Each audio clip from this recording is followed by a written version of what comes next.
Song बड़ा trending में चलता बा, एकदम नया नया निकला बा का।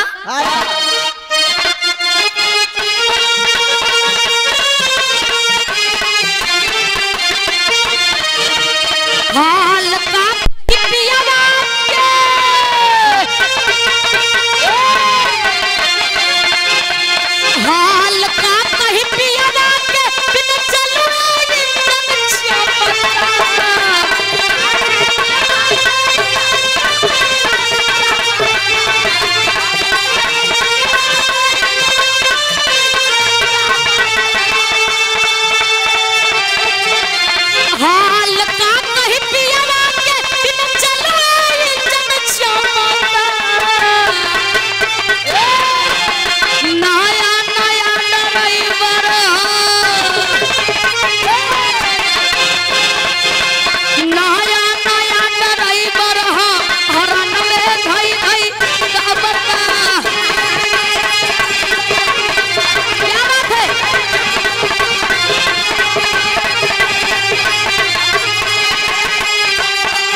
जानी जान तो मारा हो,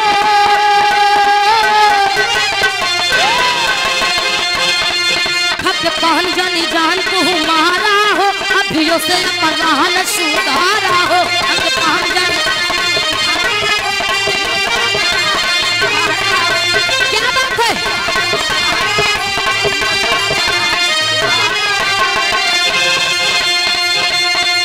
खप पहन जानी जान तो मारा हो, अभियो से परवान सुधारा हो।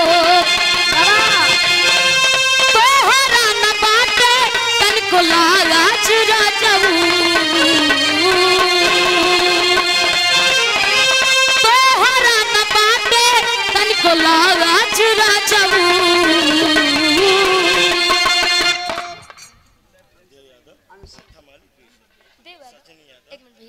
आप आदरणीय परम पूज्य परम सदे देव यादव भट्टा माली भैया जी के कार्यक्रम द्वारा 201 रुपए का महान आशीर्वाद।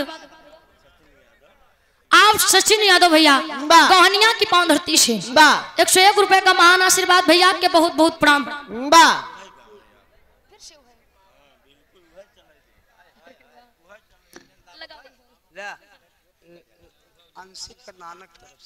आप आदरणीय परम पूज्य परम सदे आंशिक बाबू के नाना जी, यानी कि आप हमारे भी नाना हैं।